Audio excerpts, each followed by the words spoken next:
Dani is getting a lot of heat for her reaction to John's reveal at the end of last episode, but Emilia Clarke is defending her character's actions.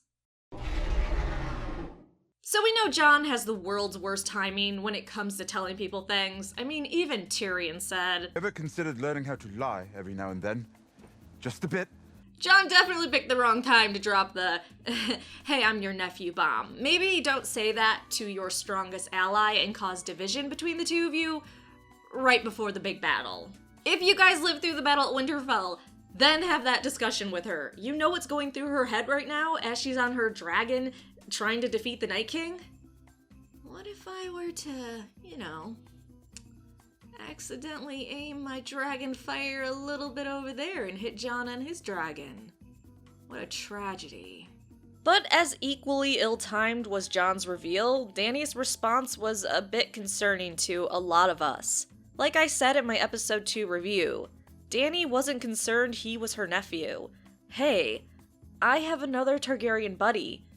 Oh my gosh, we're family. I am not a Targaryen alone in the world anymore. We should definitely get married and have sweet, sweet incest babies. Gotta keep that bloodline pure. No, her first thought goes to the Iron Throne. I understand from her perspective this could be a scheme in the North trying to get power, but for the throne to be her primary concern in all of this without her acknowledging, I have more blood relation, I have more family in this world, was just sad. Though she is right, John all of a sudden being the heir to the throne backed up by his friend and brother is very, very suspicious. Dani already expressed that John manipulated her into helping, so she might begin to think, wait a second, how much is John exactly manipulating me? But despite a lot of us thinking Dani's reaction was a little bit odd, Emilia Clarke doesn't think her character's reaction was odd at all. In fact, she defended it, telling EW, "The related thing to her is so normal. She could have easily married her brother.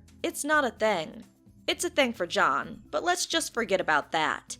The main thing is we're up for the same promotion, and I've been working for it my entire existence.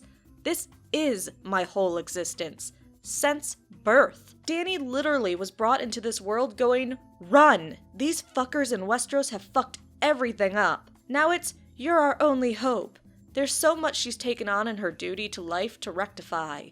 There's so much she's seen and witnessed and been through and lost and suffered and hurt to get here. And John doesn't even want it." Which is very true. I shared in my video talking about how John is going to end up on the throne because he doesn't want it, an interview that Kit Harington did with EW where he said, "That's the thing I love about John, his purity.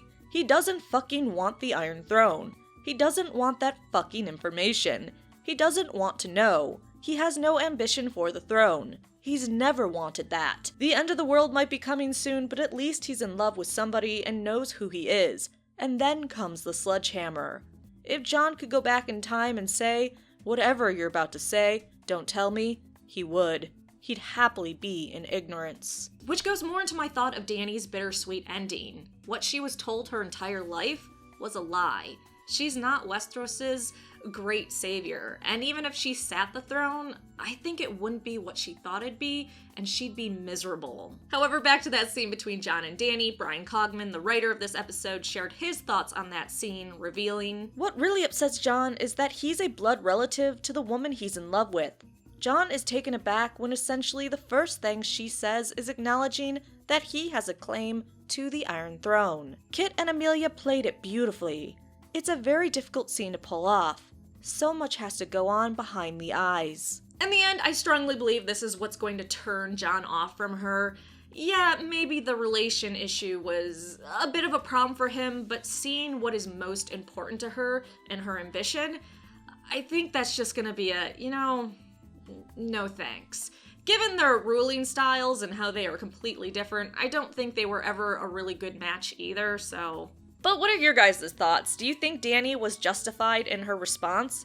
Do you think she is power hungry? Is she showing the same paranoia her father displayed? Or do you think her response was completely justified? Let me know your thoughts in the comment section down below.